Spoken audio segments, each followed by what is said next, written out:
Hello and welcome to this action-packed Monday episode of Daily Debrief, your primer on some of the top international news stories of the day.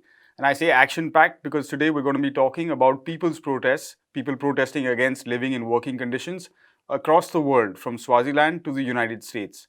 I'm Siddhantani, and joining me on the show, as always, is Prashant from People's Dispatch to take us a little bit beyond the headlines. Hello again. First up, Swaziland, where a fresh wave of protests against the rule of Mswati III, Africa's last absolute monarch, is undergoing. Despite severe repression, students, transport workers, civil servants, and other sections of society are out on the streets in numbers. On Friday, the 15th of October, dozens suffered bullet injuries in the country when the police and army attacked unarmed pro-democracy protesters. 4 unconfirmed deaths have also been reported. Prashant, what's led to the latest round of what's been an ongoing series of protests? Right, Siddhant. So, Swaziland, of course, a very small country, but it has been raging and boiling for many months now. And the latest round, of course, is led by students, and it stems from what is actually a common experience in many parts of the world. That is the fact that students of the William Pitcher College in the country, they were protesting the fact that they wanted their fees refunded for the last year when the COVID-19 pandemic was on. Right. Now, we know that across the world, hostels were unoccupied, dorms were not used, but many colleges continue to levy these charges. So the students' demand is a pretty straightforward, valid demand, which I think in many parts of the world, students have made such similar demands. Now, what happened, of course, was that the Swaziland authorities decided to go all out and use force against them. Tear gas was used against them. They were beaten up. They were driven out of their campus. And the idea was that maybe this would intimidate the protesters. This would maybe, keep them quiet, so to speak. But what happened basically was, I think, this led to a further wave of protests, which meant students from not only colleges but also schools came out onto the streets. And some students, even as young as 6 years old, were on the streets protesting, demanding justice for those who were beaten up. And in between all this, what happens is that one high school student is killed in one of those protests. And this led to a mass action where people from all walks of life, like you said, transport workers, civil servants, various unions, many people who have been protesting for a long time in Swaziland, all of them came out to the streets in one go. And you talked about the incidents in October 15th, very tragic, of course. But what was brutal of the fact was that when these incidents were taking place, when the shooting was taking place in the capital, and the injured, they were brought to the hospital, they were not allowed to enter the hospital. And the reason, of course, was that King Mswati was inaugurating an outpatient department in the same building. Right. So the nurses and the medical staff actually had to rush out to treat the injured people in the protests. And our correspondent, of course, talked to some of the nurses who were organizing this, and they could not express how unbelievable it was, because on the one hand you have an outpatient department being inaugurated, and the other hand outpatients cannot even enter the hospital. So that's kind of, in a nutshell, some ways that describes the situation in Swaziland today, because you have a completely unresponsive government, a completely unresponsive monarch who wields a huge amount of power. And students, activists, people from all walks of life who have been protesting for months together.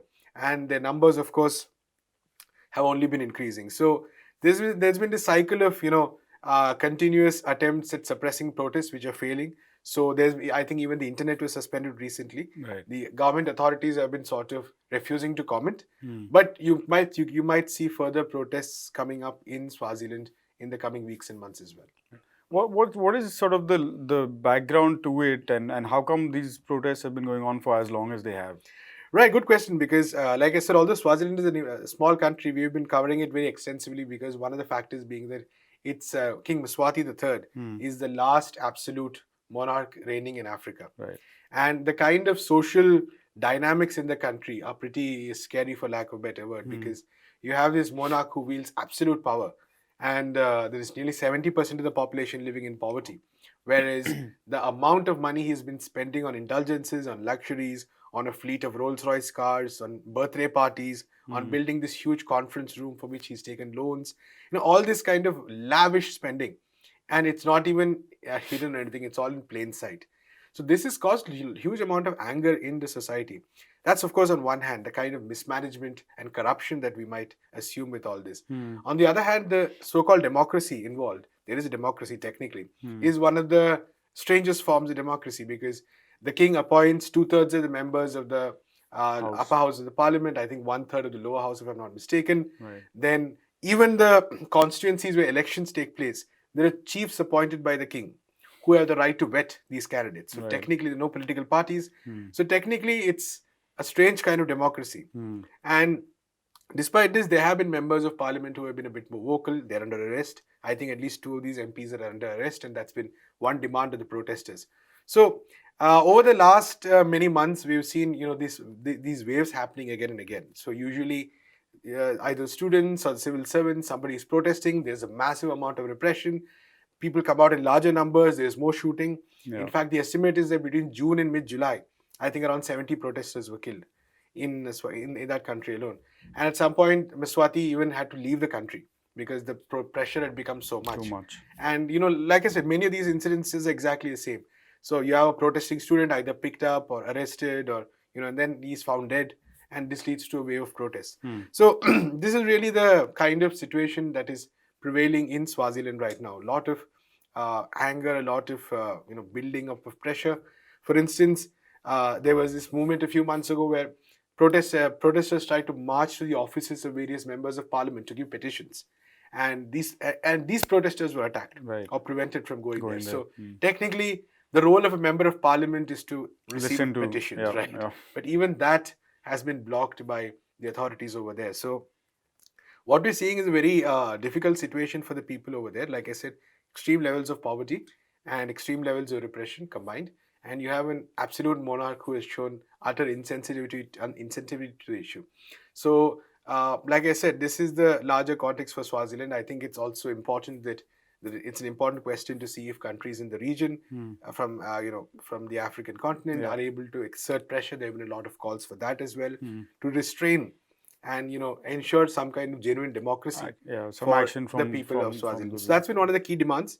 Of course, all of them have sectoral demands as well. For the students, greater investment in education is one thing, a more streamlined system. Civil servants, of course, and transport workers talking about issues of livelihood, of salaries.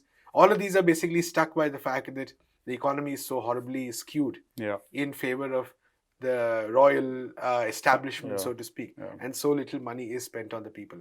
So Swaziland serving as some kind of a, as almost a reminder to a previous era, so to speak, when absolute monarchs exercise those kind of power, and which is why the struggles there, I think, are really important to sort of cover and take a look at also. Another country would be similar country in a similar situation. A more sophisticated government maybe would be Thailand, which is also doing a massive amount of repression. But again, the kind of power the monarchy wields. If you insult a monarch, it's a crime in Thailand. So these are, I think, countries which really need to be seen and covered also for these reasons. Absolutely. And I'm sure you'll be doing that for us as the weeks and months go along. Right, so we're talking about a different kind of monarchs now, American billionaires specifically, who added $1.8 trillion to their fortunes during the pandemic, according to a report from the Institute for Policy Studies and Americans for Tax Fairness. In 2020, another report showed that CEOs got paid 351 times more than the typical worker. Welcome to Striketober, a month of labor action in the United States when thousands of workers are walking off the job, demanding that working conditions, wages, and benefits all change for the better. At Kellogg's cereal plants in Michigan, Tennessee, Pennsylvania, and Nebraska, 1,400 workers have been on strike since October 5th. Over 10,000 John Deere production and warehouse workers are on strike across 14 facilities, making this the largest US private sector strike since 2019. And as many as 60,000 film and television workers with the International Alliance of Theatrical Stage Employees are tentatively set to go on strike, but a last-minute agreement was reached there. Let's begin with the film and television strike then, Prashant. What was the agreement that was reached, and how was this kind of strike action averted at the last minute? Right, good question, Siddhant, because it's important to note that these workers, and we're talking about people who do some of the most vital but most uncelebrated work in Hollywood. Right. Okay, we're talking about people who work on the sets, people who work on costumes, people who do, like, when you see something, a show on Netflix, these are not really the people you think of. But these people are the ones who actually are so important for all of this to come together. Right. And these workers have been facing some horrible working conditions, which again, I said, these are not things we think of when we watch a show on Amazon or Netflix, but that's really the case. Hmm. So, for instance, take a look at some of their demands. Like the demands were like the demands, for instance, were like they should get more rest on weekends. Right. Because what happens often is that there's something called Fridays, where a shoot starts on Friday, but then shoots really don't end on time, right? So, it just extends and extends and extends and takes over all of Saturday, a large part of Saturday as well. So, which means that you don't really have a weekend. Right. So, technically, while you do have a weekend, you don't. So, one of the demands was, for adequate rest on weekends. Just imagine that in 2021, there are people, tens of thousands of workers who provide, right now it's an essential service for many of us. But even jokes aside, who are, trying to just say that they want to rest on weekends. And they got finally in this negotiation, they got a 54-hour break that has been fixed. Right. Or for that matter, your daily work break, that there should be a 10-hour break, so to speak. Whereas if you go by the old slogan of 8 hours of work, 8 hours of rest, and 8 hours of doing whatever you please. Your work was supposed to be 8 hours, but now you have 10 hours of break between shoots. So that's really how bad the situation is for a lot of these workers in Hollywood. And it's also important to note, of course, that the companies they're up against are Disney, Amazon, Netflix, some of the biggest companies of our time. And if you look at Disney's, for instance, stock price, how it has increased during the pandemic. Because what has happened was that a lot of people who were stuck at home, their main source of entertainment was watching these. So these companies actually, for lack of a better word, made a huge amount of money during the pandemic. Okay, and their stock values really increased. Their business models are, it's just crazy the amount of money they're making right now. So in this context, the workers who are doing the most important bit of this kind of work, asking for even a raise would be a natural thing, but the companies really resisted. So finally, what has happened is that there is a 3% hike that has been agreed upon. Right. Some of these conditions regarding breaks between working hours, they have been agreed upon. And then there's also the question of this agreed to help with some of the healthcare and pension plans as well. Okay. The important thing, however, is that this needs to be ratified by the workers. So like you said, the union IATSE, nearly 90% of workers recently voted on the question of a strike. And 98% of those who voted in favor. So this shows the overwhelming support for these demands. Right. So it's an open question as to whether the workers are actually happy, because there have been a lot of voices of discontent as well. People have been slightly unhappy with the fact that a 3% raise is really not much. That you're still talking just about living wage here. It's not even about, So really the question of whether this agreement will be ratified and endorsed remains to be seen. Right now, the strike has been averted. But I think this has put some vital light on the people who shine the light, or people who do all this work. So very important strike. So so this strike was averted, but Striketober, as the American media is calling it, is still on. We talked about Kellogg, John Deere. What is common between a lot of these actions, and also how does the labor market, where does the labor market in the US stand right now? So it's interesting because Striketober was like, a lot of these terms are coined first and then people do activities according to it, right? Whereas Striketober is not something that the media wants to highlight. People don't like, the media doesn't like talking about strikes. They see it as disruptive. It's dangerous. But the fact is that there have been so many labor actions, according to the media, not according to us, but there have been so many labor actions from ground up that it has become a wave, and it has become a wave across sectors. And this is driven by a lot of factors. So factor number one is the fact that after the pandemic saw a lot of companies actually making quite a bit of money, because they either fired employees, used the pandemic to cut costs, used the pandemic to not give salary increases. And we've seen this across the world. Recently, we saw this strike in South Africa, also on similar lines, right? So what has happened is that a lot of companies have actually cut costs and made money by crushing workers' rights further. Not by increasing production or demand, but by crushing workers' rights further. And in many cases, workers have actually agreed to some of these conditions because they understand that it's a difficult time. So what they expect in many parts of the world, including the US right now, is that once things got now the things are getting better. For instance, John Deere, the amount of The CEO gets paid in millions, Yeah. and whereas if you look at your average worker, they're getting paid peanuts really. Hmm. So really the question has been that now that the pandemic situation is slightly better, why can't the companies actually respond in kind Right. in terms of providing workers, the workers who stood by them, the workers who worked extra shifts, the workers who were in great danger of their lives, for Yeah. instance. So why can't these companies do that? And the companies really don't have any answers because they don't want to do that. Hmm. It's a very simple thing. They're Hmm. comfortable with those profits that they've got. And it's interesting to note that across the country there have been, for instance, a lot of resignations. Yeah. Very widely publicized ones also, Yeah. of people expressing disgust With the way things are. with the way things are in companies like Walmart. We saw, for instance, last year, Chris Smalls of Amazon, who was persecuted for trying to organize, and he was one of the people who was involved in a lot of labor actions against Amazon, which has become this behemoth, but also treats workers abominably. Yeah. Right. So that's one question. The second is also the nature of contracts itself. That's a big issue, for instance, both in Kellogg's and John Deere. The fact that many of these companies have tiered contract systems. Right. What that means is that if you are a senior employee, you get a particular set of benefits. If you're older, that is. If you're hired much earlier. Yeah. If you are relatively hired much later, you get lesser benefits. And new hires are getting zero absolutely benefits. nothing. Exactly. Right. So the John Deere strike was largely based on the fact that they were trying to bring in a third level of contracting where new employees would get almost no health or pension benefits. Right. Right. So these are like basic questions that are the rights of workers, but are quickly just being sort of buried by companies using various justifications. So, and the fact is that the workers are also clear that in some cases where unions are not able to, say, really represent their interests effectively, if they strike an agreement with the management which the workers are not happy with, they are en masse rejecting these agreements. Right. So that's equally important. The case of John Deere is a very good example. Hmm. So unions also have a greater responsibility at this point of time because they need to go into a more militant mode.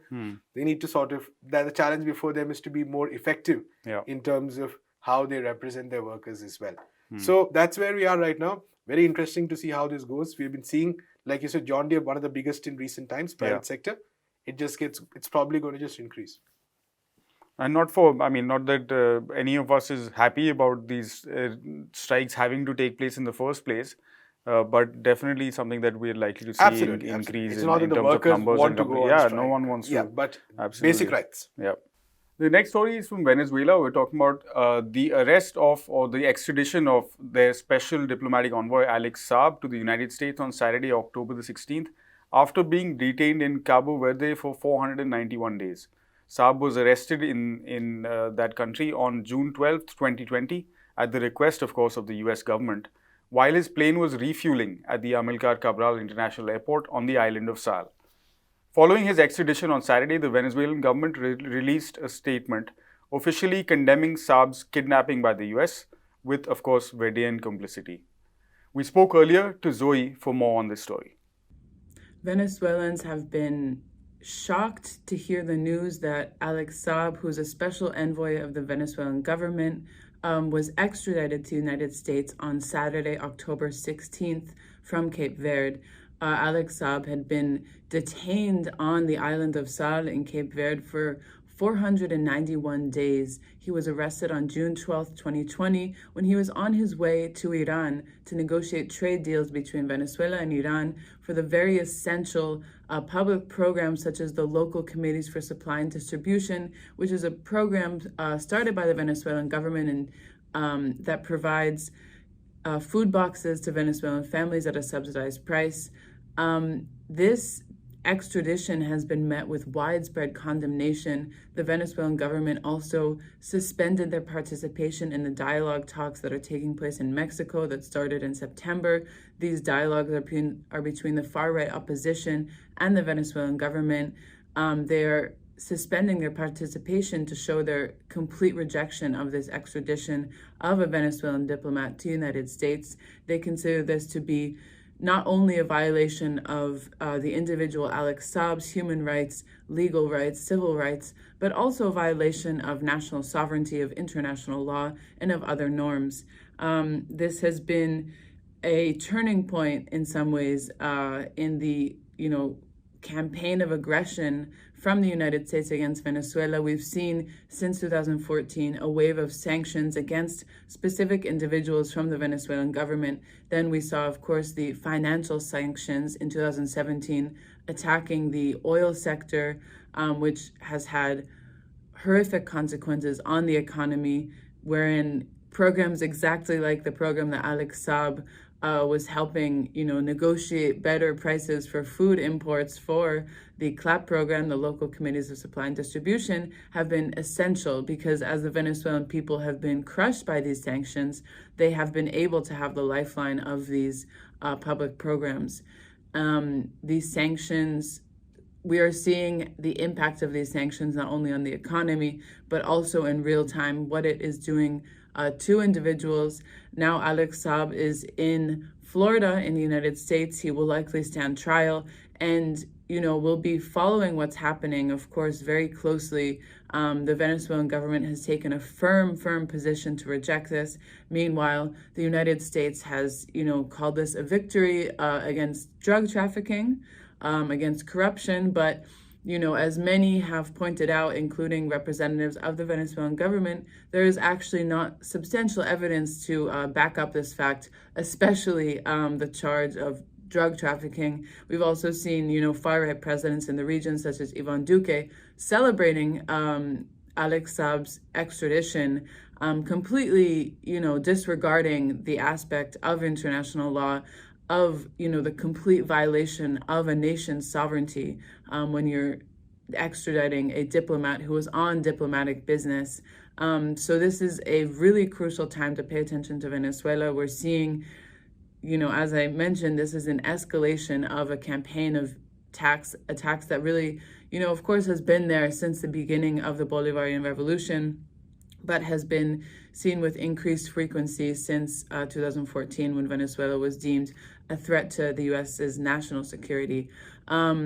So we will stay tuned. Venezuelans have taken to the streets to reject the extradition. People have taken to the streets across the world as well to join their voices in condemnation of this act, which they see, again, whether or not they're in agreement with what the Venezuelan government does, this is a violation of a nation's sovereignty and a violation of international law. And finally, we're talking about my good friends at Facebook again. The company, the social media giant that's planning to hire 10,000 people in the European Union to develop a so-called metaverse. Metaverse, as I don't know what it is, but but we believe it's an online world where people can game, work, and communicate in a virtual environment, often using things such as VR headsets. Facebook CEO Mark Zuckerberg has been a leading voice on this concept, and the announcement comes just after Facebook has been dealing with the fallout of damaging scandals and all sorts of allegations. Of course, the whistleblower Frances Haugen, who we've talked about on the show before. And the company is facing for increased calls around the world for regulation to curb its influence. Prashant, metaverse is a meta way of bribing the European Union? Good question there. So they'll hire 10,000 people. For all you know, it's just a way of escaping this world where Facebook is really, like you said, going through a lot of pain in terms of regulators, in terms of others sort of cracking down on them. The answer is actually pretty simple. In a metaverse, where it's an online world where you have your avatars and like you said, you do everything on that world. The data you generate is 10 times more. So that's really the play here, because Facebook is reaching a plateau in terms of new users. People are not logging in. So you get this metaverse thing done, and then people lead their lives online. So the amount of data that they're going to get is a dream for them. So that's really the play. I mean, Europe, of course, one part of it. But they also probably think that in the metaverse, they're not going to be any regulatory authorities. No uncomfortable congressional hearings, no fines, and people can all live their dreams in this metaverse. So I'm worried. Not really looking forward to it, but let's see what happens. But as we are told again and again, virtual reality is the future, apparently. Anyway, that does it from us today. You've been watching Daily Debrief with myself and Prashant. Check us out on peoplesdispatch.org. Also follow us on all of the usual social media channels. We'll be back again, same time, same place tomorrow. Thank you for watching. Goodbye.